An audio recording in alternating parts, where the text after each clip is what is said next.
নমস্কার বন্ধুরা, কেমন আছেন সবাই? আশা করি সবাই খুব ভালো আছেন, সুস্থ আছেন, আনন্দে আছেন। আপনাদের সবাইকে আমার চ্যানেলে স্বাগত জানাই। আজ আমি আপনাদের পড়ে শোনাব সুচিত্রা ভট্টাচার্যের লেখা গল্প ঘৃণার চেয়ে বড়।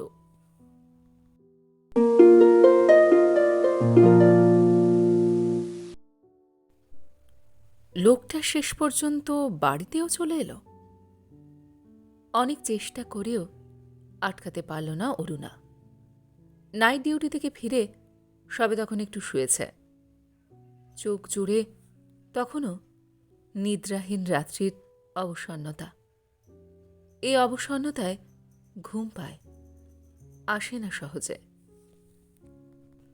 শরীর ভাঙা ক্লান্তি চোখের পাতায় লেগে থাকে অনেকক্ষণ। বিছানায় চোখ বুজে শুয়ে অরুণা টের পায় সবকিছুই। সংসারের প্রতিটি স্পন্দন শুনতে পায়। ঠিকই যে মশলা করছে, শব্দ করে বালতি রাখল মেঝেতে।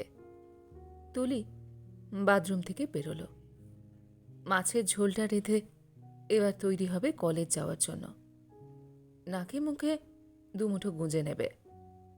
অরুণার নাইট থাকলে এ সময় খুব পরিশ্রম যায়। ইদানিং মা একেবারেই কিছু করতে পারে না। বাতের ব্যথায় শয্যাশায়ী প্রায়। বয়স হয়েছে অনেক, কান গেছে, চোখেও দেখে না ভালো। তবু তো আছে আলগা একটা ছাতার মতন। অরুণা বাড়ি থাকে না যখন, তুলি তখন বাড়িতে একা নয়, এটুকুই যা সান্ত্বনা। এবার একটা রাত দিনের লোকের ব্যবস্থা করতে হবে। খরচা একটু বাড়বে, বাড়ুক। সংসার সামলাতে গিয়ে মেয়েটার লেখাপড়ার বড় ক্ষতি হয়ে যাচ্ছে। ভাবতে ভাবতে যেই একটু পাশ ফিরেছে অরুণা, অমনি কলিং বেলের তীক্ষ্ণ ডাক গোটা বাড়ি জুড়ে। মা, তোমাকে একটা লোক খুঁজছে। অরুণা ঘুরে তাকালো। কে? জানি না, খুব জরুরি দরকার বলল। তুলি ঘরে ঢুকে পড়ার টেবিলের দিকে গেল। বই খাতা গোছাচ্ছে। অদ্ভুত চেহারা, হাড়কিলে টাইপের, এক মুখ খোঁচা খোঁচা দাড়ি, নোংরা ছেঁড়া প্যান্ট জামা, বুড়ো মতন। বলতে গিয়ে বিছানার পাশে এলো। দেখলেই ভয় করে, আমি বাবা। অরুণা ধরফর করে উঠে বসেছে। মেয়ের কথা শেষ হবার আগেই, তুই অমনি দরজা খুলে দিয়ে চলে এলি? আক্কেলটা কি তোর? কি করবে, চুরি, অত সোজা নয়। তুলি নিশ্চিন্ত মনে চিরুনি টানল চুলে। তাছাড়া দিদা শুয়ে আছে না ঘরে। অরুণা তাড়াতাড়ি নেমে পড়ল খাট থেকে। কত বড় চুরি হয়ে যেতে পারে তা যদি বুঝতো তুলি। দরজার সামনে গিয়েও থমকে দাঁড়াল। মেয়েকে বলবে এখন ঘর থেকে না বেরোতে? থাক, কি দরকার, অন্য কেউও তো হতে পারে। ভেতরের জামা পরা নেই, শরীর আলুথালু একেবারে। পলকে গুছিয়ে নিল নিজেকে, বড় করে শ্বাস টানল। মন বলছে সেই তড়িৎ পায়ে পার হলো বাইরের ঘর আর শোবার ঘরের মাঝের জায়গাটুকু। দরজায় পৌঁছে গলা থেকে আপনা আপনি ছিটকে এলো শব্দগুলো। তোমাকে আমি এখানে আসতে বারণ করেছিলাম না? লোকটা ঘরে ঢোকেনি, বারান্দাতেও না। বারান্দার ওপারে গ্রিলের দরজা ধরে দাঁড়িয়ে আছে, ঘাড় ঝুলিয়ে। ঝুঁকে দাঁড়ানোর জন্যই বোধহয় লম্বা কুঁজোটের দেহ, আরো বেশি নুবজ, কোটরগত চোখ, তামাটে কপালে সময়ের অসংখ্য গলিগুজি। উচ্ছৃঙ্খলতার ছাপ ফেলেছে শরীরের সর্বত্র। ৫৪তেই ৭৪-এর বুড়ো যেন। মাথা ভরা আধপাকা চুল, রুক্ষ, বিধ্বস্ত। অরুণা চকিতে একবার দেখে নিল চৌকিতে শোয়া মাকে। ছোট্ট শরীর, গুটিয়ে মুটিয়ে নিশ্চল পড়ে রয়েছে। জানলার দিকে মুখ, এখনো টের পায়নি কিছুই। পিছনে ফিরেও দেখে নিল একবার। তুলি শোবার ঘরেই। কেউ কিছু বোঝার আগে লোকটাকে তাড়াতে হবে। নিজেকে সামলে নেবার চেষ্টা করল প্রাণপণে। সামলানো কি যায়? রাগে মাথা দপদপ করছে। দ্রুত বারান্দায় এসে দাঁতের দাঁত ঘষল। এখানে কি জন্য এসেছ? লোকটা মাথা তুলল। এক হাতে আঁকড়ে ধরেছে গ্রিলের দরজা। বুড়ো ভেড়ার মতো ঘোলাটে চোখ পিটপিট করে উঠল বার কয়েক। তোমার হাসপাতালে কাল গিয়েছিলাম, পরশুও।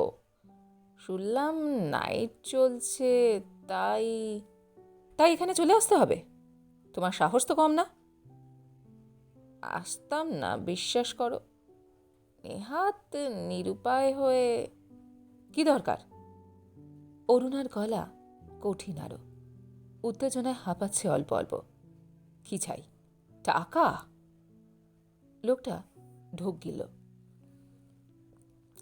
খুব দরকার, সত্যি বলছি। গোটা 20 অন্তত যদি দাও।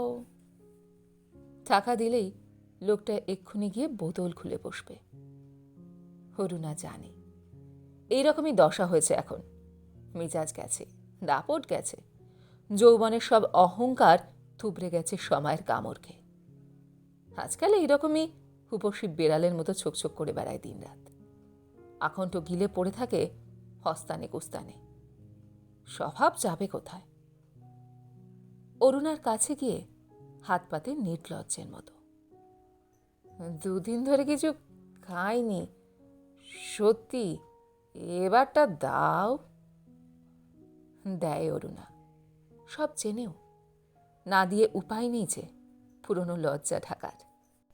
সম্মান বাঁচানোর 5 জনের হাত থেকে।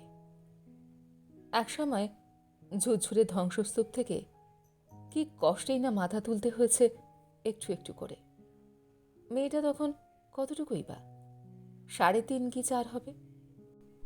এক রত্তির শিশুটা ছাড়া মাথার উপর ছেঁড়া তেরপলের মতো পাশে শুধু একজনই, মা। দুজনই সম্বলহীন, সমান নিঃসহায়। সেখান থেকে লড়াই করে অবধি পৌঁছনো তিলে দিলে। ট্রেনি নার্স থেকে সিনিয়র সিস্টার, যৌবন থেকে যৌবন প্রান্ত।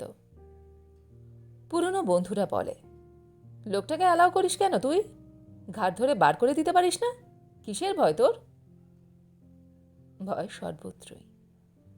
নতুন করে সবকিছু হারানোর ভয়। যদি আবার বাড়িতে নতুন করে হাজির হয়। মেয়ে বড় হয়ে গেছে, তার থেকে টাকা পেলেই বিদায় হয় যখন। ভুল ধারণা। দুর্ভাগ্য যদি তাড়া করে, তবে কোনোভাবেই আটকানো যায় না তাকে। অরুণার ইচ্ছে হলো মুখের ওপর দরজা বন্ধ করে দেয় লোকটার।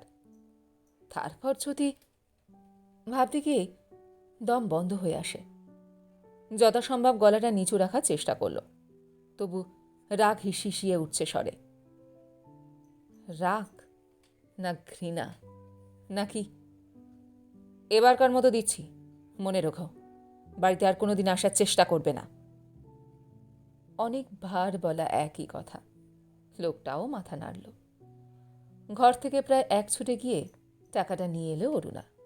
যাও, আর 1 মুহূর্ত দাঁড়াবে না এখানে। ফিরে যাচ্ছে লোকটা। রোদ মারিয়ে আঁকাবাঁকা পায়ে ইট ঢাকা কাঁচা নর্দমাটা পার হল। রাস্তায় উঠেছে। মোড় পেরিয়ে অদৃশ্য হয়ে যাবার পর অরুণা স্বস্তির নিঃশ্বাস ফেললই, টানতে পারল না নতুন করে। দরজা টেনে পেছনে ফিরতেই সামনে তুলি। অবাক বিস্ময়ে নিষ্পলক তাকিয়ে আছে। কে মা? অরুণা বলার চেষ্টা করল। কেউ না। শব্দ এলো না গলায়।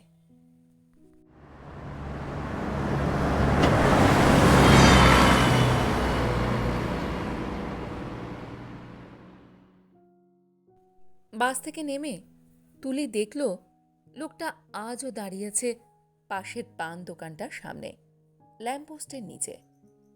রোজ এইভাবে এসে দাঁড়িয়ে থাকে যতক্ষণ না তুলি ফেরে কলেজ থেকে। একভাবে কথা না বললে নিজে থেকে ডাকবেও না, ফ্যাল ফ্যাল করে তাকিয়ে থাকবে শুধু। যাকে আজ আর এগিয়ে গিয়ে কথা বলবে না তুলি। মনস্থির করে কয়েক পা এগোলো রাস্তা ধরে, গিয়েও ফিরে এসেছে। পায়ে পায়ে লোকটার সামনে গিয়ে দাঁড়ালো। অন্যদিকে চোখ রেখে জিজ্ঞাসা করল, কতক্ষণ দাঁড়িয়ে আছেন? লোকটার ঢুলো ঢুলো চোখ হেসে উঠেছে সঙ্গে সঙ্গে। চাহনিতে বোঝা যায় বেশ দুপাত্র চড়েছে দুপুরেই, কড়া স্পিরিটের গন্ধ বেরোচ্ছে।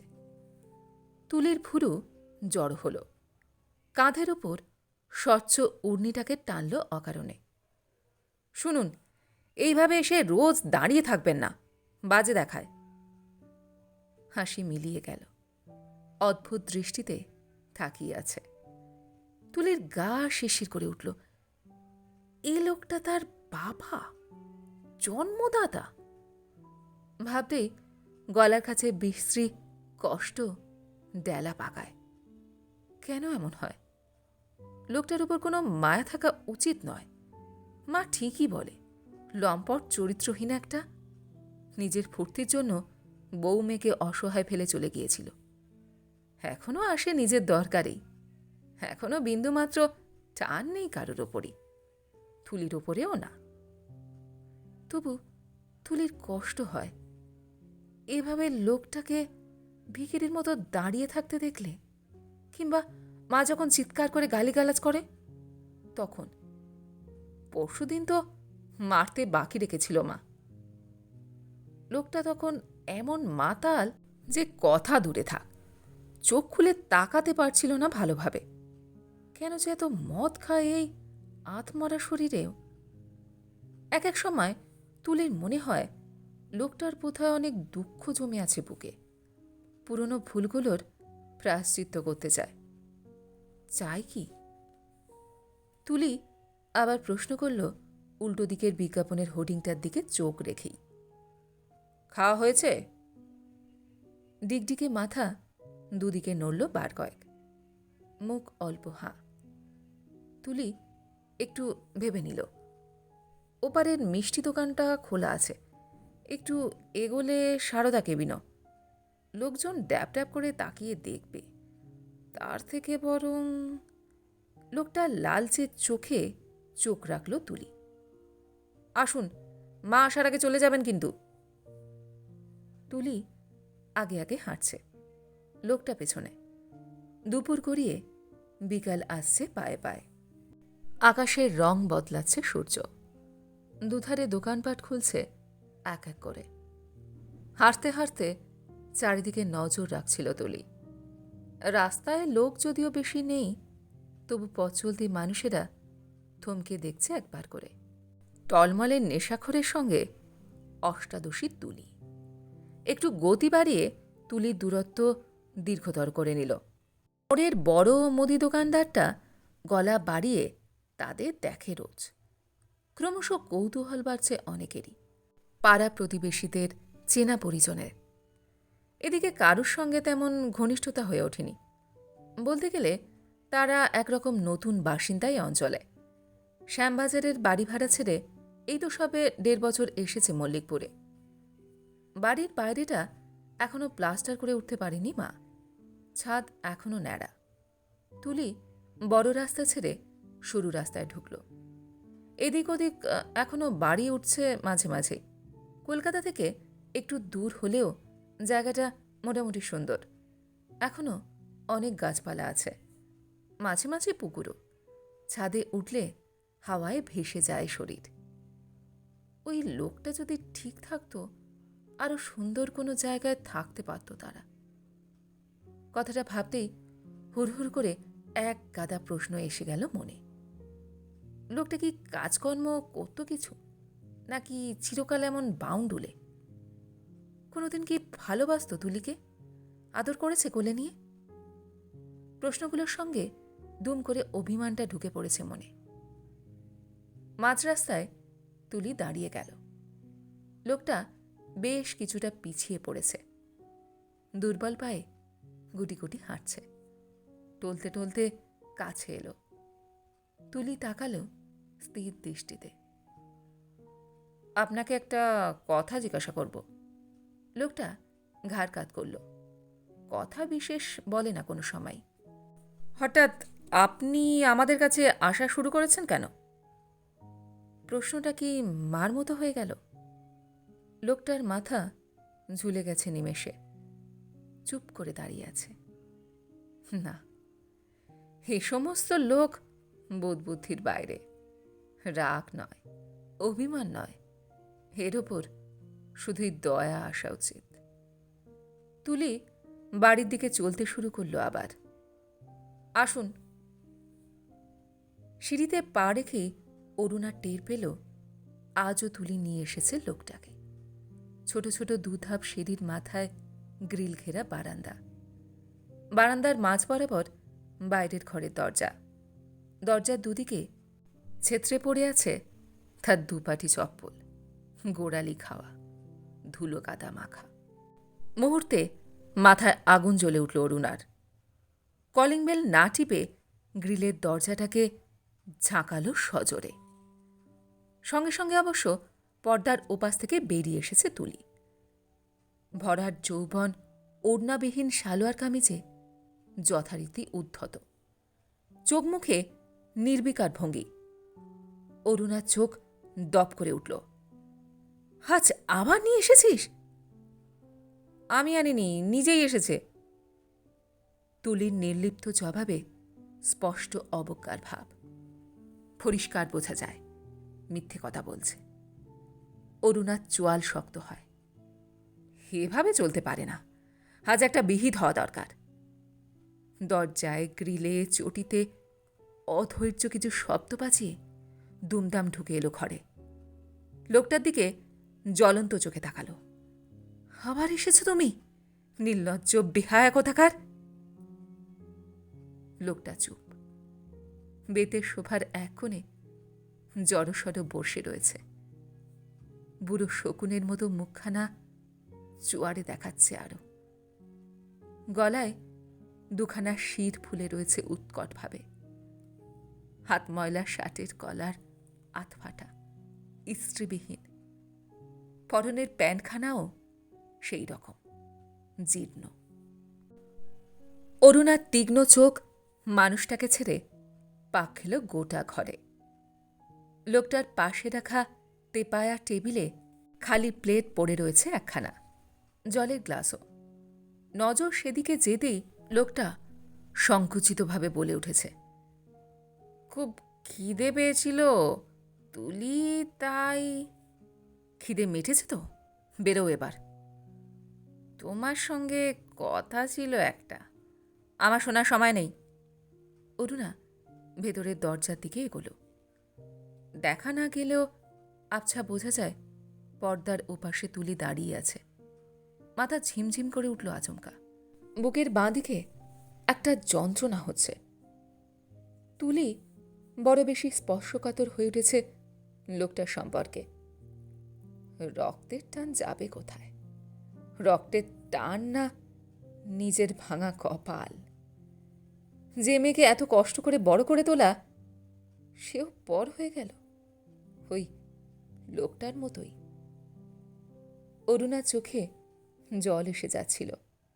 ঠোঁট কামড়ে নিজেকে সামলাতে চেষ্টা করল জোর করে।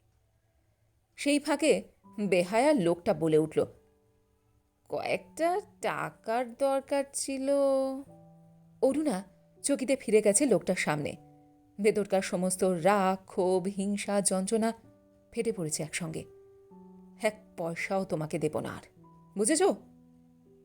একটা বাক্যের পর গলা চড়ছে। আর কি ভেবেছ তুমি আমাকে? হ্যাঁ, আমার মুখের রক্ত তোলা পয়সায় তুমি ফুর্তি মেরে যাবে এভাবে? আবার নতুন করে সংসার ভাঙতে এসেছ আমার? শয়তান! বলতে বলতে গলা কেঁপে যাচ্ছে। বিচিত্র সব স্বর ছিটকে আসছে গলা থেকে। মেয়ের কাছ থেকে টাকা নিয়ে তুমি মদ খাও? লজ্জা করে না তোমার?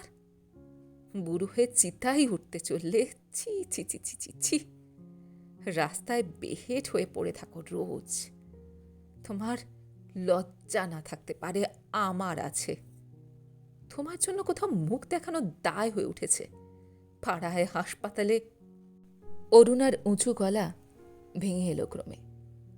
লোকটা তখনও নিরুত্তর, ধরা পড়া আসামির মতো যথারীতি ঘাড় ঝুলিয়ে ফেলেছে। অরুণা আরও সামনে এগিয়ে গেছে লোকটার।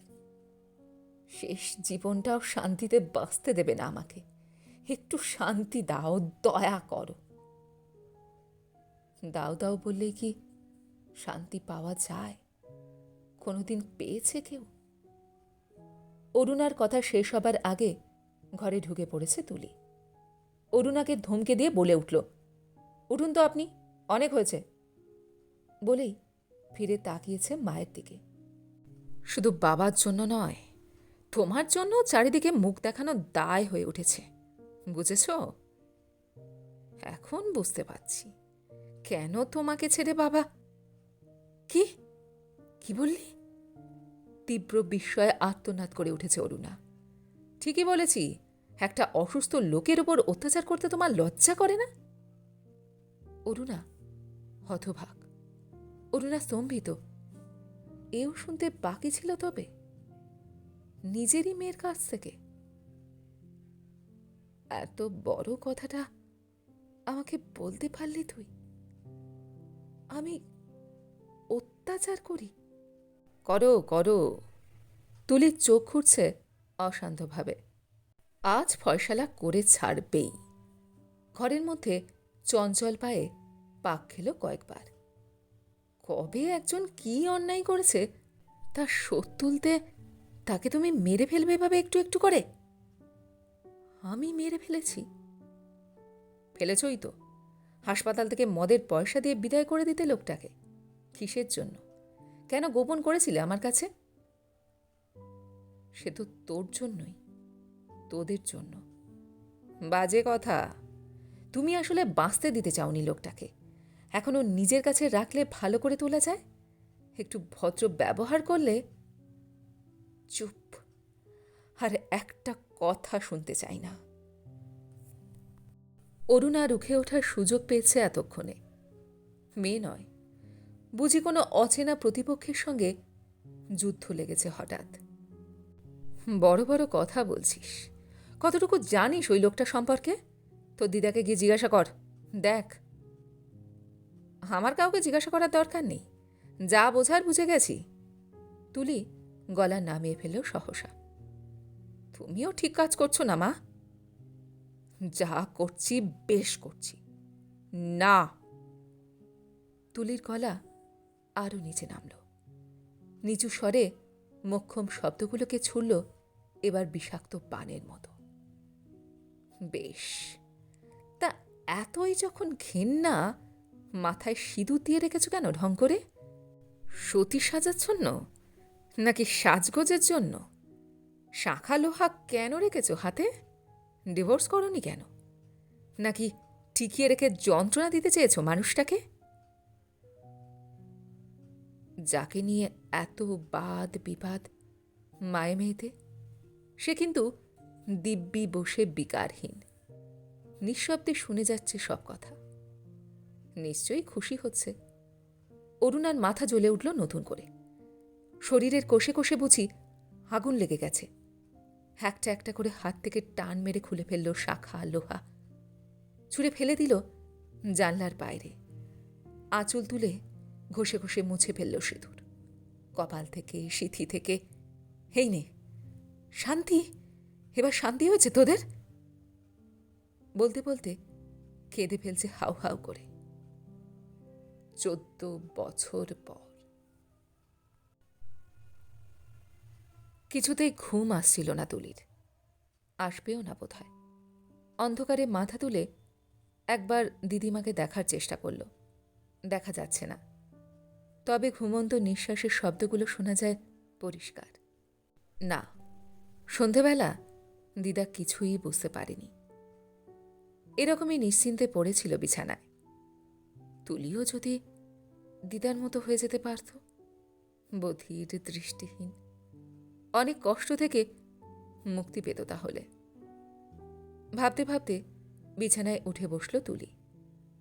রাত্রি নৈশব্দ, গোটা বাড়ি আকণ্ঠ ডুবে আছে। ফ্যানের হাওয়া কাটার আওয়াজ ছাড়া আর কোনো শব্দ নেই কোথাও। কিছুক্ষণ কান পেতে রইল তুলি। ও ঘরের একটু শব্দ যদি শুনতে পায়। মা কি কাঁদছে এখনো? জীবনে কোনোদিন মাকে ওভাবে কাঁদতে দেখেনি তুলি। না জানি কত আঘাত পেয়েছে মনে। তুলির বুকটা হু হু করে উঠল। ভীষণ অপরাধী লাগছে নিজেকে। ওই লোকটা, হ্যাঁ ওই লোকটাই তো সংসারের শান্তি নষ্ট করে দিয়েছে তাদের। কোথা থেকে উড়ে এসে জুড়ে বসেছে? কেন যে লোকটার হয়ে ওভাবে বলে ফেলল তুলির আগের মাথায়? মা কাঁদতে কাঁদতে বলেছিল, ওই বাপ এখন বড় হয়ে গেল তোর কাছে, আমার থেকেও। কখনো না, ওই লোকটা কেউ নয় তুলির, শুধু রাস্তার মাতাল একটা নেশাখোর বুড়ো ভিখিরি। ওই রকম লোককে করুণাই করা যায় মাত্র। তুলি তো তাই করতে চেয়েছিল, মাঝখান থেকে সব কেমন গণ্ডগোল হয়ে গেল হঠাৎ। মশারি তুলে বিছানার বাইরে এলো তুলি। লোকটা চলে যাবার পর থেকে ও ঘরের চৌকিতেই শুয়ে আছে মা।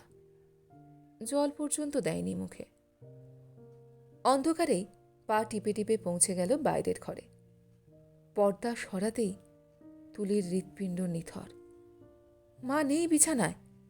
জানলা দিয়ে ল্যাম্পপোস্টের আলো এসে একাই গড়িয়েছে ফাঁকা বিছানায়। বাইরে যাওয়ার দরজা হাট করে খোলা। নিঃশ্বাস বন্ধ করে তুলি দৌড়ে গেল বারান্দায়। গ্রিলের দরজার তালাও খোলা। মা চলে গেছে? উদ্ভ্রান্তের মতো সিঁড়ি দিয়ে তুলি নেমে গেল খানিকটা। ফিরে এসে বসে পড়ল সিঁড়িতে। আকাশ, পৃথিবী, আলো, অন্ধকার সব চরকির মতো দুলতে শুরু করেছে চোখের সামনে। নিমেষে সব শূন্য হয়ে গেল। তুলি কাঁপতে লাগলো থরথর করে। ঠিক তখনই আচমকা কানে এসে ধাক্কা মেরেছে শব্দটা। হালকা কিন্তু স্পষ্ট।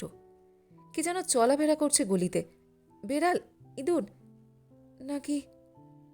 তুলি কান খাড়া করে রইল। আবার শব্দ হলো, আবারও। ভয়ে ভয়ে উঠে দাঁড়ালো এক সময়। নোংরা সরু কাঁচা গলিতে রাত্রির অন্ধকারে বসে নর্দমা ঘাটছে মা দুহাতে। আধো আলো আধো অন্ধকারে মাকে কেমন অলৌকিক মনে হচ্ছে। ঘেটে ঘেটে কাদামাখা শাখার টুকরো তুলল একটা। লম্বা নর্দমা হাতড়ে ধীরে ধীরে সব কটা ভাঙা অংশ তুলে বাঁ হাতের মুঠোয় চেপে রেখেছে প্রাণপণে। হাতে পায়ে নোংরা কাদা মেখে গভীর রাত্রে কি কুড়োয় মা একা একা? শুধুই শাখার টুকরো, লোহা, সাজের জিনিস, সংস্কার? কখনো না। তুলির দু চোখ পেয়ে এতক্ষণ পর কান্না নেমে এলো অঝরে।